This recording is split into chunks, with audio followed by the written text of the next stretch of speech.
Well, here's a mystery that really shouldn't be one. But before we start, I want to make sure to mention that if you are sensitive to anything involving animals, I recommend that you skip this video. This story is about a certain bridge in Scotland and what some dogs have done there, and the absolutely idiotic bullshit people believe is happening there. So in order to prove that there are no dog-hating ghosts at this bridge, I do need to talk about some things and show some clips that will probably piss some people off. But please understand that that is not the goal today.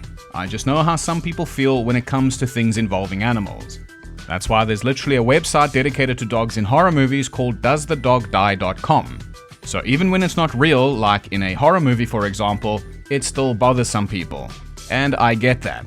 As most of you will know, this channel is about two things: mysteries and animals.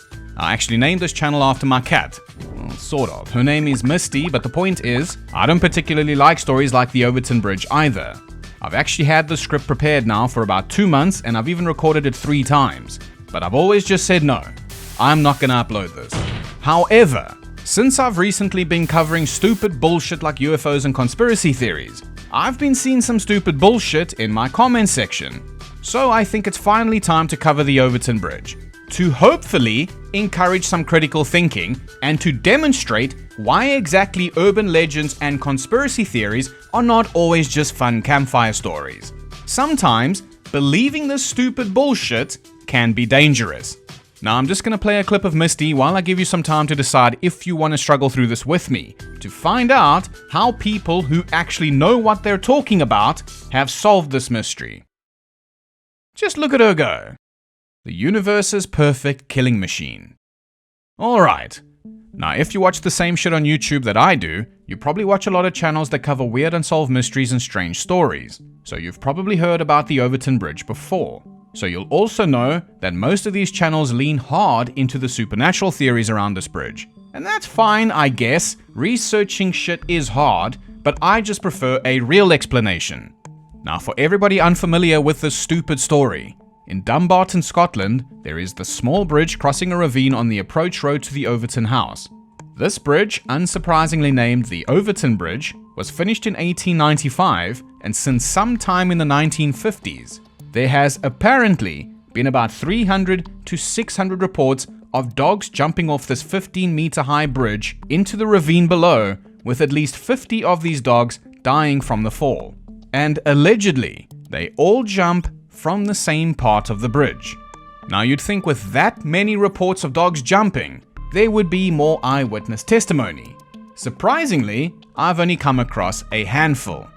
Anyway, these are often said to be well-behaved dogs that have never shown behavior like this before, and there is seemingly no reason for them to jump off the bridge, as in they're not seeing or smelling small animals like mink or whatever. There's even one famous report that gets regurgitated on almost every source of the story, which I have come to find out is not actually true. But people say that one dog survived the fall, crawled its way back up, and jumped a second time. And I guess we just blindly believe this despite there being no proof of it happening, or even hearing this testimony directly from the dog's actual owner, because no one lies on the internet. The reason I struggle to believe that story in particular is because what the fuck were the owners doing on the bridge then? So I assume the situation went like this. They just watched their dog jump off the bridge. They go over to the stone wall, they look over the side, and there their dog is, crawling. It then crawls up the steep embankment, comes back to the bridge, and they just stand there in utter disbelief. They don't run over to the dog to check if it's okay, they don't go and pick it up, they don't go put a leash on it. No, they just stand there in utter fucking disbelief. And then it jumps a second time. Does that sound like a real story to you? Well, it does to some people, and I think that's the scariest thing about stories like this. Yeah, anyway, this has naturally led the Overtoun Bridge to becoming known worldwide as the Dog Suicide Bridge. And this is the part where most mystery channels add to the myth by claiming that no dog has jumped from any of the other bridges in the area, and that no one in the entire world can explain what is going on here. Therefore, it's the ghost of Lady Overtoun and or the dark spirits at the bridge driving the dogs to jump and or whatever stupid thing you can imagine. Now, like I said earlier, believing dumb shit like this can be dangerous. And evidence of this is what a guy named Kevin Moy did in October 1994. Now, according to the Herald Scotland, quote, Kevin Moy, 32, threw his 2-week-old son to his death from the Overtoun Bridge because he thought the child was the devil. Moy came to believe that he was the Antichrist and that his son was Satan. Moy was sure that the devil had put a birthmark on the boy's head and that he and the infant were to blame for the Gulf War. He also feared that they would destroy the world by infecting mankind with a virus. Anyway, Moy and his wife took their son Egan for his first outing on a sunny day that October. As they stood at the Overtoun Bridge near a Dumbarton beauty spot, Moy suddenly dropped their baby into the wooded banks below. He then tried to throw himself over the stone wall, but he was dragged back by his screaming wife. Bystanders then scrambled down the steep banks where Egan lay fatally injured. He would die in hospital the next day. Moy was then taken to the nearby Overtoun house where he grabbed a kitchen knife and tried to slash his wrists before he was arrested. Later, he told police that he had to save the world by killing both his son and himself. He was found not guilty by reason of insanity and then placed into a mental health hospital. He said that he chose the Overtoun Bridge due to its association with dark spirits and ancient druids. Well then, not a fun campfire story anymore, is it? No, sometimes it's dangerous to believe in stupid bullshit. So let's debunk the Overtoun Bridge mystery. Now there are 5 major claims to this mystery that we need to debunk. 1. Hundreds of dogs have jumped off of this bridge. 2. This is weird because dogs don't jump off of bridges. 3. There is nothing natural encouraging the dogs to jump. 4. Since we don't like the professional explanation that has been given to help understand what is happening here, it must be the ghost of Lady Overtoun, and or the dark spirits and or whatever stupid fucking thing you can imagine scaring the dogs into jumping off the bridge. Because sure, why not? And 5. No one in the entire world can explain why these dogs are jumping off of this bridge. Hence, why it's a mystery. Now let me ask you a quick question. When you're sick, do you ask your mechanic friend Peter what's wrong with you, or do you go and see a doctor? And when your car is making weird noises and fire is bursting out from the hood, do you make an appointment with your doctor to find out what's wrong with your car? Or do you go see your friend Peter, the mechanic? The answers are so obvious that they don't even need to be said out loud. So let me ask you now, why is it that when we hear a story like this, we take the word of some goofy-ass paranormal website or YouTube channel when we should just be asking an animal expert? Because I guarantee that if you ask someone who studies or works with animals for a living, they'll be able to explain this. So the first thing I did was watch a short documentary by an animal behavioralist expert named Dr. David Sands, who actually went to the Overtoun Bridge to investigate what is going on. And he said that these dogs are not jumping off the bridge on purpose, like they are not trying to kill themselves, because dogs cannot premeditate their own deaths. They must be smelling or hearing something that is making them excited. He also found out that every single dog that has been reported to have jumped off this bridge in the past is a breed with a long nose. Now remember that, it will be important later. Now one expert's word is good, but then I also went and asked Misty's vet, who's a very close friend of mine, and with him not even knowing the story at all, he basically said the exact same thing Dr. David Sands said. If all the dogs that have jumped are long-nosed dogs, they must be smelling something that triggers their prey drive. And right off the bat, it's a pretty reasonable explanation already. But if you ask, I don't know, your mechanic friend Peter, he'll probably say, wow, that's fucking weird, why don't they put up a sign or something? And yeah, fair enough actually, that's a pretty good point. At the end of Dr. David Sands' documentary, one of the dog owners who lost a dog to the Overtoun Bridge puts up a sign to remind everybody of the danger. So let's go down with Google Street View and take a closer look at this bridge. That's weird. Where did the fucking sign go? Did they take the sign down? Why would they take the sign down if this is supposed to be such a common occurrence? I guess I stand corrected then. There actually is a mystery at the Overtoun Bridge. Isn't it a good thing to have a notice here so people can help keep their dogs safe? What in the blue hell is going on here? The funniest thing though is Google AI Overview says that the sign was removed because it was likely ineffective in stopping the dogs from jumping, and likely not a solution. So what then? Is taking the sign down supposed to improve the situation? Yeah, makes perfect sense. Well, we could faff about all day at this bridge, but I think it's time to debunk the first major claim this mystery makes. Hundreds of dogs have jumped off this bridge. Now, I think the people who would know best about how many dogs more or less have jumped off this bridge are going to be the locals.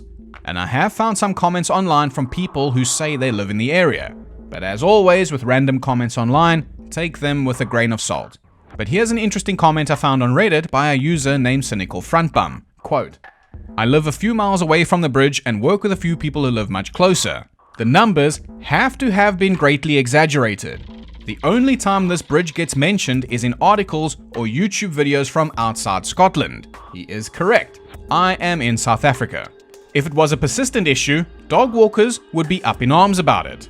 Fantastic point. But if one comment is not enough, here's another one from Stormwatch 1977. Quote, I grew up in the village there, as did my mum and my wife in the street at the other side.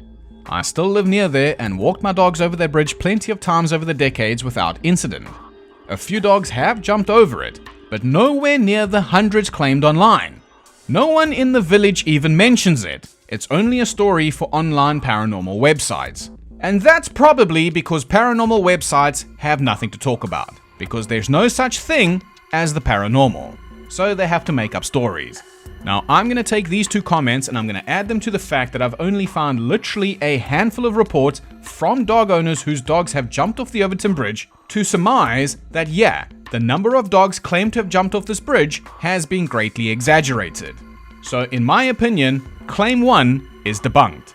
But since these are the only numbers that we have to work with, these possibly exaggerated ones, even with a conservative estimate of 300 reports, we're looking at an average of 4 dogs jumping off the bridge per year since it was constructed, with maybe only 1 jump being fatal per year. With the radical estimate of 600 dogs, we're looking at an average of 8 dogs jumping per year, but still with only maybe 1 being fatal. Now please don't get me wrong here, anything more than 0 per year is too much obviously, but 0 to 1 fatalities per year is not a shockingly high number.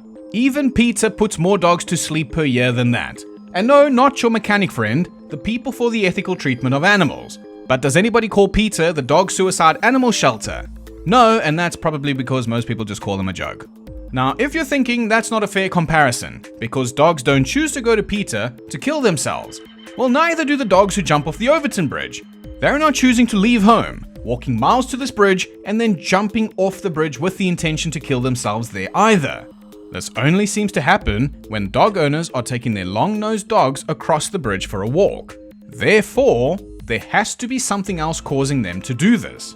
Now you'd think again, with the amount of dogs people have said have jumped off this bridge, there'd be more witness testimony and therefore more details that could clue people in as to what is happening here. But not only are there very few witness reports, but most of them just say something like, my dog was happy, walking fine, and then it just jumped. We don't know why. However, there's one report in particular on Wikipedia that's quite interesting and therefore gets a lot of attention in these kind of videos. Quote, in 2014, Alice Trevorrow, who was walking with a Springer Spaniel named Cassie, reported a strange experience on the Overtoun Bridge. She said, quote, I had parked up and as she is so obedient, I didn't put her lead on. Me and my son walked towards Cassie, who was staring at something above the bridge. She definitely saw something that made her jump. There is something sinister going on. It was so out of character for her. Out of character. Now, I've sat here for a while trying to find a way to word this without being offensive. I don't think there is a way. And by the way, here's one more discretion notice. I'm about to show some videos now, and none of the animals in these videos get hurt or die, but of course, it might be distressing. Regardless of how obedient you think your dog is, they can still jump off a bridge if you're not careful. This dog here is a trained police dog. And thankfully, the officer had her dog on a lead. The thing is, all animals have their own personality traits, their own thoughts, their own emotions, and most importantly, their own instincts. They're not predictable machines. I found a page on Facebook called Amber Toy Poodle that said, quote, some people would judge, saying that dogs can avoid a leash and achieve 100% freedom by being well trained. Unfortunately, freedom is just an illusion of control. When we refer to another being, Regardless of whether it is a person or an animal, they have their own thoughts and emotions. We could predict someone's behaviors, but we should never say that we are 100% sure, because we are not them. This quote, by the way, is in the description for this video. Now, the dog is fine, thankfully, and I have tried to figure out where this is. All I know is it's not the Overtoun Bridge. So as you can see, dogs do this. Now, how about something a little cheerier? You've probably seen this video before. This woman is on this talk show saying her dog is a vegetarian. But when the host tests the dog with a bowl of vegetables and a bowl of meat, the dog goes for the meat. Storm, we hate to put the temptation in front of you, but it's ready for lunch, Storm? Right? Oh, Let her go. Let her go? Oh, she's obviously going to go. Obviously. Oh, you little... yes. I didn't swear. Oh, and there is Oh, no. natural selection. Yeah. Oh, no. she's checking it out. Well, in fairness, the weather has cooled down quite dramatically. Yes, of course it has. Yes, but look. The point is, at the end of the day, that you cannot predict with 100% certainty what your animal, or any animal for that matter, is going to do. So therefore, claim 2 is completely debunked. Dogs do jump off of bridges in other places. I suppose it's just a reminder that anything can happen. Alright, now, moving along to claim 3 and to claim 4, because they're basically the same thing. People don't want to believe the professional explanation that there are small animals and shit by this bridge and the dogs are smelling them, so they blame it on ghosts. Oh no.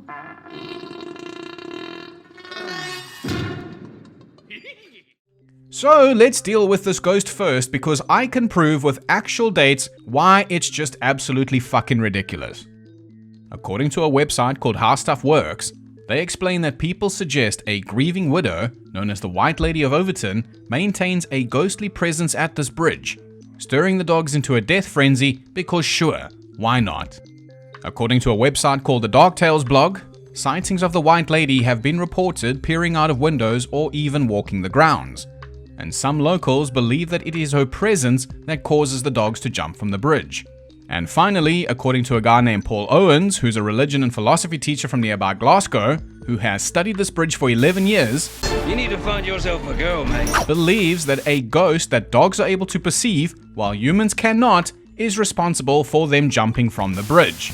My mate Paul says they run on quantum power, and that's why you can see into an alternative dimension in which everything's the same as our realm, but backwards. Sorry, am I wasting your time? Yeah. Well, sounds to me like he wasted 11 years of his life that he could have spent doing something productive, like collecting stamps or something. But for fuck's sake, man, if you've studied this bridge for 11 years and you're claiming a ghost is making dogs jump, you should have some evidence. So prove it. And until you prove it, and leave Brian Cox as speechless as Philomena Kunk left him, you might as well tell everybody that there's a fucking troll underneath this bridge making the dogs jump. Or better yet, that it's Hollywood superstar and actual cannibal, Shia LaBeouf. Living in the woods, Shia LaBeouf. Killing for sport, Shia LaBeouf. Eating all the bodies, actual cannibal Shia LaBeouf. What a great song. But it's all true. And I know it's true because I have studied Shia LaBeouf for 11 years. Maybe it's Shia LaBeouf down in the gorge giving his motivational speech to the dogs. Do it! You don't know what he does between movies. Can you prove that he is not under the... What? Whoa! What was that? I suddenly just felt a great disturbance in the force. As if thousands of viewers suddenly commented, why would it be Shia LaBeouf? Nothing is impossible! What a stupid theory. Yes. So is the White Lady of Overtoun. Now, in my opinion, it's kinda shitty to blame a dead woman for killing all of these dogs. So let's find out who exactly it is people are accusing of this and try to clear her name. And then, I don't know, release her spirit or whatever so she can cross over. Now, according to people on the internet who never lie, the dog-killing ghost is thought to be the spirit of Lady Overtoun, the grieving widow of Baron John White, the man who paid for the bridge to be built. Which means the White Lady of Overtoun then is Fanny Campbell, the woman that Baron John White married in 1836.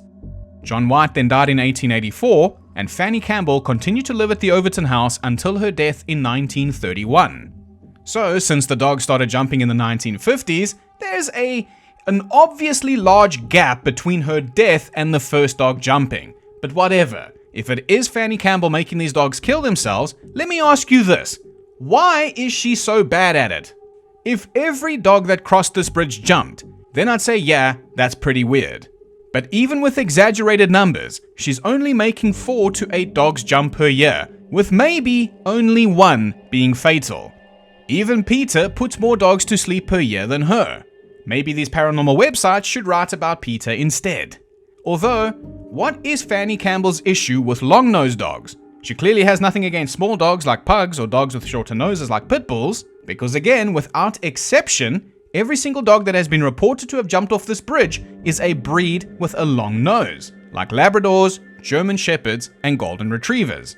Now, the reason that I'm bringing this up is because if we want to really understand why only long-nosed dogs are jumping off the Overtoun Bridge, it's probably going to help knowing why the other types aren't. Because if some dogs, like the Great Pyrenees for example, were bred to live with flocks and protect them from predators, and if pugs were bred to be alien informants for the Men in Black, I'm just joking, they were bred to be companions for royals, most long-nosed dogs like Labradors, German Shepherds, and Golden Retrievers were bred to hunt and track.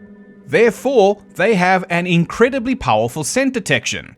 A hunting dog's sense of smell is estimated to be between about 10,000 and 100,000 times stronger than a human being's. Their noses are so powerful, some of these dogs can detect cancer.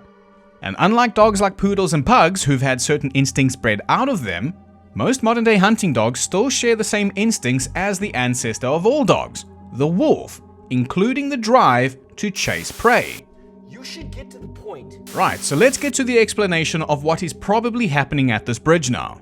If these long-nosed dogs on the bridge, even obedient, well-behaved ones, detect an animal like Mink, it's very possible, almost likely, that their instincts would kick in and they would chase after it. Because Mink scent is very powerful, and hunting is a part of a hunting dog's natural instinct. And since these dogs obviously don't realize that there's a 15-meter drop over the stone wall, they don't realize that they could possibly hurt or even kill themselves. Now that is the most widely accepted theory of what is going on here. It's Mink scent triggering a long-nosed dog's prey drive. Now, these semi-aquatic weasel-looking things are not native to Scotland. They were brought over in 1938 for fur farming, and then they escaped or were deliberately released into the countryside in the early 1950s, right around the time that the first dog supposedly jumped off the Overtoun Bridge. However, this is where we get to the first problem in this mystery. A local hunter and resident of 50 years named John Joyce was asked about what he thought about this mink theory, and he said, quote, "No mink." And that's about it. A real wordsmith, that one. Furthermore, the Scottish Society for the Prevention of Cruelty to Animals has also investigated the Overtoun Bridge and the surrounding areas, but their findings proved inconclusive. Now, one final problem is that as far as I can tell, a mink has never been photographed at the bridge. Therefore, ghosts. Fair enough. You got me. Mystery solved, it's a ghost. A ghost, by the way, that just chilled and did nothing for about 19 years until the 1950s when the first mink escaped into the countryside. And then all of a sudden, fuck dogs. Fuck them all. Actually, no, not all of them, just the long-nosed ones. Fuck the long-nosed dogs. Does that sound real to you? What the fuck world do we live in? Alright, enough screaming, back to business. The only problem with this problem is that it's just not true, as much as the paranormal channels and websites want you to believe. The findings of the Scottish Society for the Prevention of Cruelty to Animals were inconclusive, not definitively, no, there are no mink at this bridge. Firstly, mink have been confirmed at the bridge through evidence of nests and droppings. Secondly, mink are widespread throughout mainland Scotland. They are even on some of the surrounding islands. They are not, however, in the far north. Thirdly, Dumbarton is here, in the west central lowlands of Scotland, meaning this area is exactly where you would expect to find mink. Therefore, Claim 3 and Claim 4 are pretty much debunked. But I got more for you. Fourthly, mink tend to explore quite extensively and travel inland after mating season. So it's very possible that they're just not always at the Overtoun Bridge. Fifthly, there aren't exactly a lot of dogs jumping off this bridge in the first place, so it's possible that the Overtoun Bridge is not even their core territory. However, the stream below does contain trout, which would be the perfect diet for mink. That is what they eat. But still, even though they found evidence of mink nests and droppings, no one has ever photographed a mink at the Overtoun Bridge. People don't even report seeing mink there. Now, I did briefly consider that maybe because mink are an invasive species and potentially hazardous to the environment, and any sightings of them need to be reported to the SPCA because Scotland is trying to eradicate them, and the SPCA are required by law to capture and euthanize them, maybe people just aren't reporting the mink because they don't want them to get put to sleep. But I suppose that's just me trying to see the good in people. Maybe it's just fucking hard to see these small things in all the bushes and leaves from the bridge. However, the fact remains, until there is a photo of one of these things at the bridge, there'll still be some people who think a ghost is responsible. Although, even if there was a photo, people would still think a ghost was responsible. Even if the ghost itself made a TikTok saying, "Yo guys, it's your lady, the Overtoun ghost. People been saying some shit about me online that I'm killing dogs. Nah, ain't me. It's that stupid little Hollywood superstar and actual cannibal, Shia LaBeouf." Wait, he isn't dead. Shy surprise, there's a gun to your head and death in his eyes, but you can do jujitsu. Body slam superstar Shia LaBeouf. People will still believe that the ghost is responsible. So let's just move this thing along. Claim 5. No one in the entire world can explain what is going on at this bridge. Well, I guarantee again that if you ask any animal expert, they'll tell you exactly what is happening here. Let's just watch a little bit of Dr. David Sands' documentary. If you want to watch the full thing, it's on his YouTube channel, and of course his full write-up about the story is on his website, both of which are linked in my description. That is a drop. That's not a drop I'd want to make. You know, this is the thing. Just me as a person, forget a dog. You know, all your senses are on fire. You can smell, you can hear the waterfall. You know, that endlessness of water falling. I can smell the undergrowth. I'm well aware that this is not a clinical environment. This is a field where other animals have scented and there would be other odours around. But it's a good enough environment to actually place these scents down and set up the trials for the experiment. What I've got here are 3 animal odours for those that have been found at the bridge. In the far one, we have mouse. In the middle one, we've got squirrel. And here we've got mink. And what we want to find out is the 10 dogs we've got waiting, which ones they find the most interesting. Terry again, went to the mink, no messing about.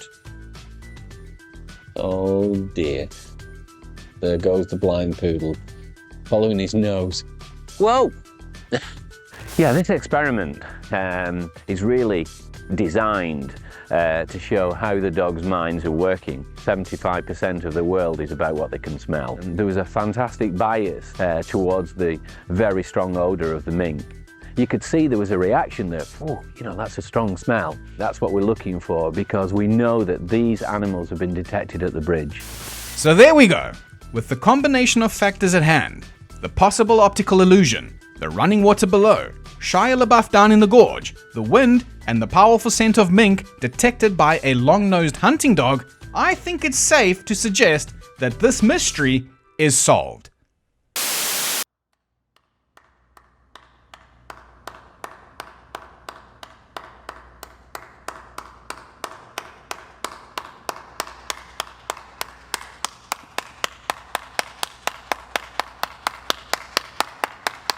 Also, it's kinda shitty to suggest that Fanny Campbell is stuck here as a dog-hating ghost for all eternity with Shia LaBeouf.